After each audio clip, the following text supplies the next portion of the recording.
Welcome students to today's lecture. This is the third lecture of the lesson 9 of history, traders, kings and pilgrims. So in the last part we have seen the story of the Silk Route. Okay, so we have seen that the route through which the traders used to do the trade of silk from China to other countries, that routes were known as the silk routes. Okay, so here we will start with the new topic, the spread of Buddhism. Okay, so in the last part also I have told you some part about the spread of Buddhism, but again once we will revise it. So the most famous of the Kushana ruler was Kanishka. Okay, Kushana is a dynasty, and one of the most famous ruler of the Kushana was the Kanishka, who ruled around 1900 years ago. Okay, so he has organized a Buddhist council. एक सभा उन्होंने बुलाई थी, and all the members in that council were the scholars. Okay, बहुत ही ज्ञानी दिग्गज लोग वहाँ पर थे, and they met and discussed the important matters. Okay, so one member in his council was a poet, Ashwaghosh. Okay, it is a very important thing you should know. Ashwaghosh was a poet who has composed a biography. Biography का मतलब होता है पूरा जीवन के बारे में, जीवन चरित्र. Okay, the biography of Buddha, Gautam Buddha.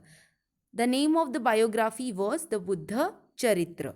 Okay, he lived in his court. Whose court? Kanishka's court.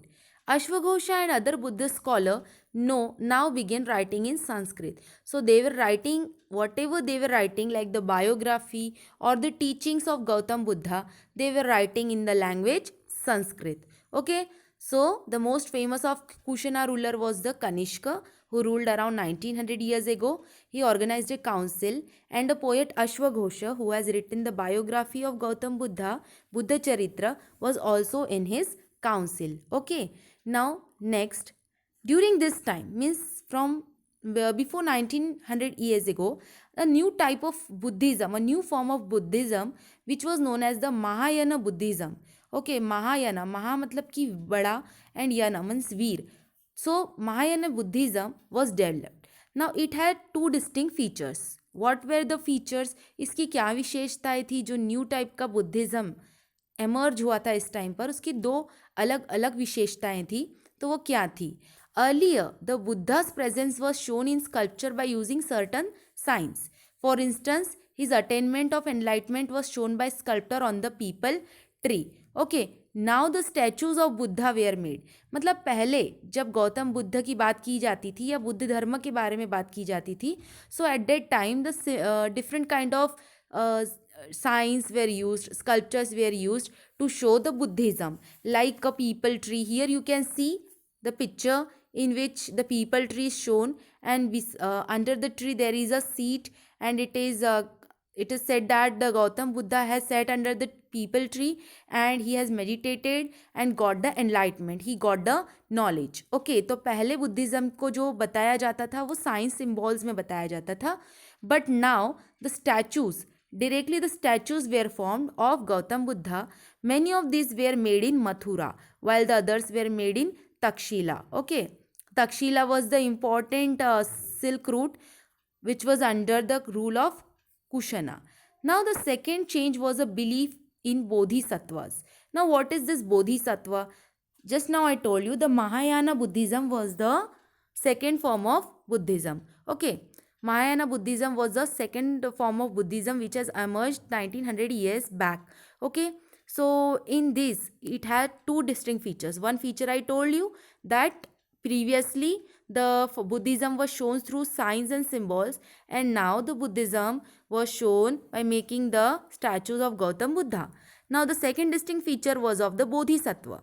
These were supposed to be the person who had attained enlightenment. Okay, like Gautam Buddha, these were also the people who had attained the enlightenment, and once it was considered that once they attained the enlightenment, they could live in complete isolation. मतलब सभी से दूर मतलब अपनी families को, सभी चीज़ों को छोड़कर वो रह सकते थे, and they had to meditate in peace. But ऐसा उन्होंने नहीं किया। ओके, सो द बोधिसत्व, ये जो लोग थे जिन्होंने एनलाइटमेंट प्राप्त कर लिया था, they got the enlightenment instead of living in isolation.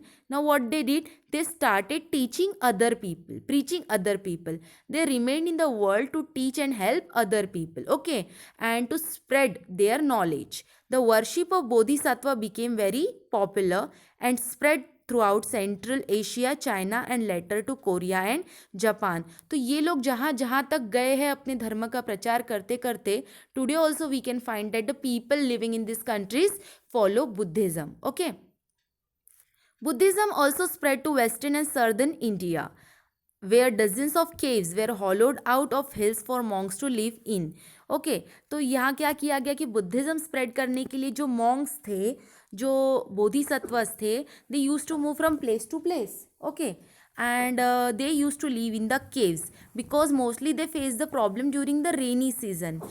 In other seasons they could move, but in rainy season they required a place to live in. Okay, then Buddhism also spread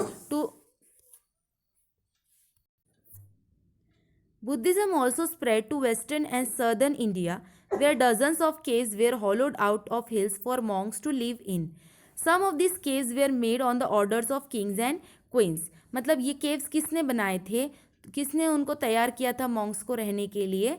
तो कुछ तो राजा और रानियों के order पर बनाए गए थे, and the rest by the merchants and the farmers. These were often located near passes through the Western Ghats. Roads connecting prosperous ports on the coast with cities in the Deccan ran through these passes. Traders probably halted in these cave monasteries during their travel. So while they used to travel, they used to live in these monasteries. तो इनके जो रास्ते थे, ये जो passes थी, ये बहुत ही फेमस, बहुत ही प्रॉस्परस पोर्ट्स से होते हुए सिटीज़ तक के जाते थे.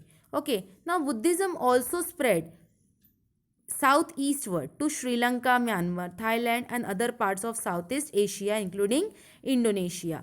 So बुद्धिज़्म जो था ये इन सारी कंट्रीज़ के अंदर फैलते फैलते चला गया.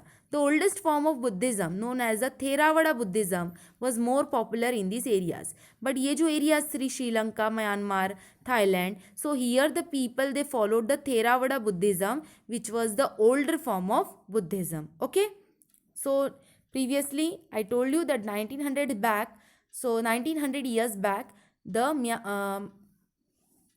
the different kind of Buddhism was emerged. Okay, but the older form of Buddhism was known as the Theravada Buddhism, which is followed in Sri Lanka, Myanmar, Thailand and other parts of Southeast Asia including Indonesia.